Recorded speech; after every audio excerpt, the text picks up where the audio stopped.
Assalamualaikum warahmatullahi wabarakatuh. Jumpa lagi bersama saya Andi Malarangeng dalam bincang-bincang tentang politik dan negara. Dan hari ini kita masih akan membahas tentang kenaikan harga BBM. Atau mungkin lebih tepatnya, kenapa BBM tidak diturunkan juga. Atau lebih lagi, kenapa BBM naik ketika harga minyak dunia turun. Nah, mudah-mudahan walaupun harga-harga naik karena kenaikan harga BBM itu, mudah-mudahan kita semua, Anda semua, penonton semua bisa tetap survive, mencari jalan untuk meneruskan hidup, dan kemudian juga bisa tetap menghidupi keluarga, beraktivitas secara produktif. Walaupun tentu saja saya tahu pasti sulit.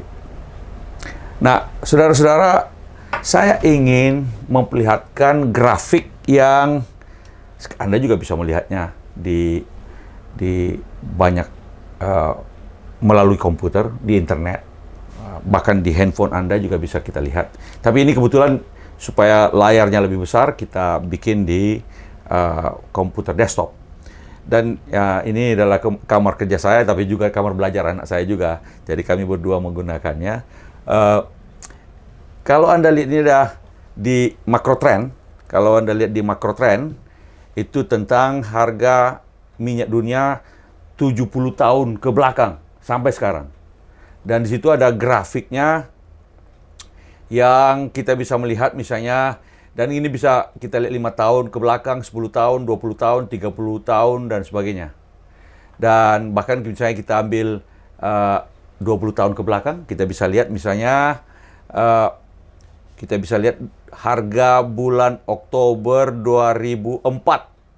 Harga minyak, ini harga minyak WTI. WTI itu West Texas Intermediate, atau WTI atau NYMEX, yaitu salah satu patokan harga minyak dunia. Dan ini chartnya adalah chart yang dikeluarkan oleh Macro Trends, dan kemudian kita bisa melihat misalnya 20 tahun ke belakang, sehingga kita bisa melihat misalnya bulan Oktober 2004. Nah, ini Oktober 2004, yaitu pas Pak SBY jadi presiden menggantikan Ibu Megawati. Oktober 2004, harga minyak dunia adalah $80,28 per barel. Jadi kita bisa tahu $80,28 per barel. Itu harga minyak dunia dari pergantian antara Ibu Megawati ke Pak SBY. Kita lihat ini, harga minyak dunia, bahkan kita bisa mundur lagi 30 tahun ke belakang. Nah, ini tadi itu 2004. Ini bagusnya dengan komputer ini dan internet, kita bisa lihat. Ini Oktober 2004, ini saat pergantian antara Ibu Megawati. Ini zaman Ibu Megawati ke belakang sini, dan ini zaman Pak SBY. Kita lihat harga minyak dunia pada waktu zaman Ibu Megawati memang rendah. Lalu kemudian cenderung menaik pada zaman Pak SBY. Dan $80,28 per barel pada pergantian antara Ibu Megawati, Presiden Megawati dan Presiden SBY. Lalu harga minyak dunia melonjak tinggi sekali. Ini bahkan waktu zaman Pak SBY, harga tertingginya itu Juni 2008. Pada waktu juga ada krisis dunia, ekonomi dunia, $189 per barel. American dollar. Paling tinggi. Kemudian memang ada sempat menurun, ini $62 per barel. Pada waktu itu juga Pak SBY menurunkan harga minyak. Jadi selama masa ini Pak SBY menaikkan harga minyak 4 kali, menurunkan juga 3 kali. Ketika harga minyak dunia turun, Pak SBY juga menurunkan 3 kali. Nah, kemudian kita sampailah di 2014. Kita bisa lihat ini 2014 bulan Oktober. Yes. Bulan Oktober. Ah, ini dia. Jadi pergantian antara Pak SBY ke Ibu Megawati itu $100,43 per barel harga minyak. Jadi memang tinggi. Tadi di sini antara pergantian Ibu Megawati ke Pak SBY $80, ternyata waktu Pak SBY ke Pak Jokowi harga minyak dunia 100,43. Setelah itu ini zaman Pak Jokowi sampai sekarang. Harga minyak dunia memang turun zaman Pak Jokowi ini. Jauh lebih rendah. Itulah sebabnya kalau zaman Pak SBY harga minyak dunia 180 hampir $200. Itu tetapi harga minyak bisa ditekan memang dengan subsidi. Walaupun harus menaikkan juga 4 kali. Harga BBM pada zaman Pak SBY itu adalah 6.500. Pada ketika harga minyak dunia $100. Harga BBM dalam negeri 6.500. Nah, kita bisa lihat semua kok berapa harga minyak dunia, harga minyak BBM dan kemudian harga minyak dunia saat itu. Nah, kalau ini zaman Pak Jokowi. Yang ini zaman Pak Jokowi sampai ini sempat turun paling rendah ini zaman Pak Jokowi sempat di $21 per barel pada April 2020.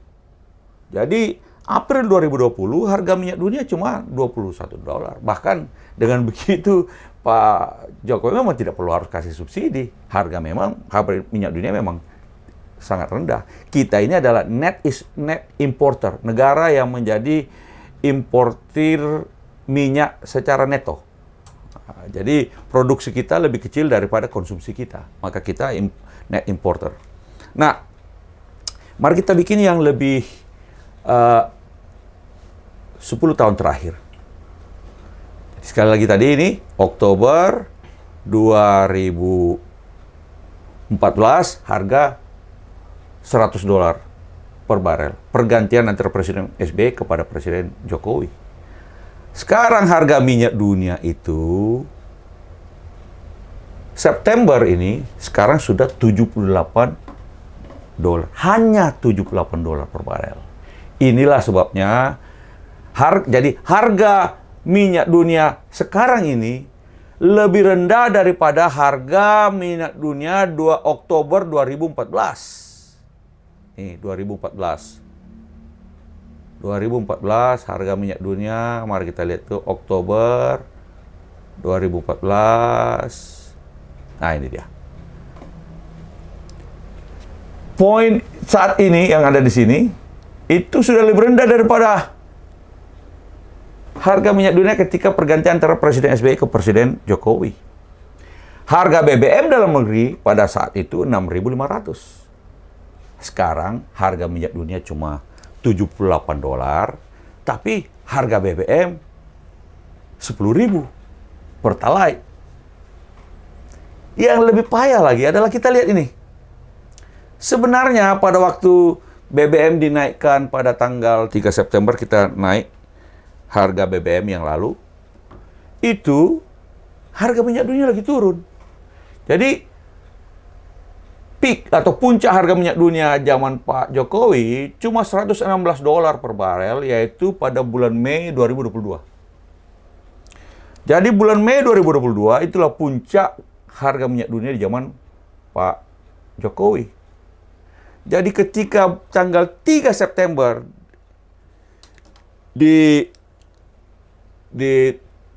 dinaikkan harga minyak, sebenarnya harga minyak dunia pada waktu 3 September itu sudah $80-an. Ini menurun dia di sini. Menurun. Sedang menurun, tapi kok harga minyak dunia sedang menurun. Kita lihat grafiknya jelas. Tapi harga BBM dalam negeri dinaikkan. Termasuk yang bersubsidi itu. Sekarang masih turun terus. Per hari ini harga minyak dunia sudah di bawah $80. Sudah di bawah $80. Tapi harga minyak dunia tidak juga diturunkan oleh pemerintah. Mestinya yang fair adalah kalau harga minyak dunia naik, kemudian pemerintah menaikkan, memang ada alasan lah. Walaupun mestinya dilihat konteksnya pada waktu itu. Bagaimana? Tapi Ketika harga minyak dunia turun, loh kok pemerintah menaikkan harga BBM dalam negeri? Bahkan semakin turun sampai sekarang ini. Mestinya pertanyaannya adalah, kapan harga BBM dalam negeri juga diturunkan oleh pemerintah? Pak SBY sempat menurunkan harga BBM. Karena waktu itu harga minyak dunia juga turun. 3 kali diturunkan. Ketika masih turun lagi, diturunkan lagi. Masih turun lagi, diturunkan lagi. Nah, ini yang juga menarik, yang ini sebenarnya menarik sekali. Mari kita lihat puncaknya harga minyak dunia zaman Pak SBY itu Juni 2008, tahun 2008 harga minyak dunia $189 per barel, hampir $200 per barel. Kita lihat puncaknya Pak Jokowi adalah Mei 2022, hanya sejumlah $116 per barel. Jadi nggak seberapa kalau bilang tekanan, nggak sanggup, ini terlalu berat tekanan segala macam. Jauh lebih berat zamannya Pak SBY. Kalau bilang harga minyak dunia sekarang ini nggak subsidi harus kita kurangi karena harga minyak dunia terlalu tinggi, jauh lebih tinggi harga minyak dunia zaman Pak SBY. Tapi di zaman Pak SBY harga BBM jauh lebih rendah. Sekarang ini yang kita bicara sekarang ini hari adalah sekarang ini hari, supaya kita jelas ini tanggal ini. Jadi sekarang ini tanggal 28 September 2022, harga minyak dunia $78,50 per barel. Jauh lebih rendah dari harga minyak dunia tahun Oktober 2014. Oktober 2014. Pergantian antara Presiden SBY ke Presiden Jokowi. Jadi Pak Jokowi ini sebenarnya waktu menerima jadi presiden kan harga minyak dunia lagi turun. Sekarang pun harga minyak dunia juga lagi turun. Tapi kok BBM dinaikkan? Mestinya kalau mau adil, ketika harga minyak dunia turun, ya turunkan juga harga BBM. Kan begitu. Karena tidak ada alasan lagi untuk tidak menurunkan harga BBM. Harga minyak dunia turun kok. Jangan sampai pemerintah, Pertamina mau mengambil untung dari rakyatnya sendiri. Jadi kan begitu. Harga minyak dunia turun, tapi BBM tetap naik. Supaya apa? Dapat untung lebih banyak. Ya mestinya tidak begitu prinsipnya. Prinsipnya keadilan aja. Memang kita tahu, jika harga minyak dunia lagi tinggi, pemerintah juga kelabakan dengan subsidi yang harus diberikan dan sebagainya. Sehingga akan ada penyesuaian pada harga minyak. Tapi timingnya harus dipikir. Tapi besarannya harus dipikir. Konteksnya harus dipikir. Ketika harga minyak dunia turun, mestinya harga juga turun, bukan naik. BBM itu. Sekarang ini mestinya turun. Kalau saya juga tidak tahu kenapa kok. Jadi ini juga karena semua kita bisa melihat. Kalau teman-teman bisa lihat, langsung aja lihat di Megatrends tentang grafik dari harga minyak 2004 sampai sekarang ini. Anda bisa lihat sendiri. Nah, ini yang buat kita semua, kalau kita lihat grafik ini, sulit untuk tidak berpikir, atau paling tidak seakan-akan pemerintah, Pertamina mau mengambil untung dari rakyatnya sendiri. Untung besar.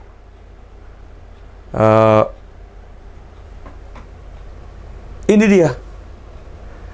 Jadi sebenarnya pertanyaan saya rasa pertanyaan juga masyarakat banyak adalah, kalau begini cerita tentang harga minyak dunia, pertanyaannya adalah kapan BBM dalam negeri harganya diturunkan oleh pemerintah. Bahkan boleh kita menuntut juga kepada pemerintah harga BBM turun sekarang juga. Nggak ada alasan lagi untuk tidak menurunkan harga BBM dalam negeri. Saya rasa sekian. Mudah-mudahan rasanya juga Anda mengerti. Yang pertanyaannya adalah, apakah pemerintah mengerti tentang ini? Mestinya mengerti. Mereka juga punya ahli-ahli bisa membaca grafik ini dengan baik. Cuma tinggal mau apa tidak. Bersikap adil bagi rakyatnya. Atau, karena utang terlalu banyak sudah, lalu ada proyek-proyek mercusuar yang harus terus dibiayai dengan APBN. Karena itu pemerintah mencari uang dari rakyatnya sendiri dengan keuntungan harga BBM yang luar biasa. Turun sekarang, tapi BBM dikasih naik. Ya apa begitulah pemerintahan ini. Mudah-mudahan suara kita didengar, sehingga dalam waktu dekat harga BBM diturunkan oleh pemerintah. Turun mestinya sekarang juga. Demikian, sampai jumpa lagi di lain kesempatan. Semoga Anda semua sehat-sehat saja. Assalamualaikum warahmatullahi wabarakatuh.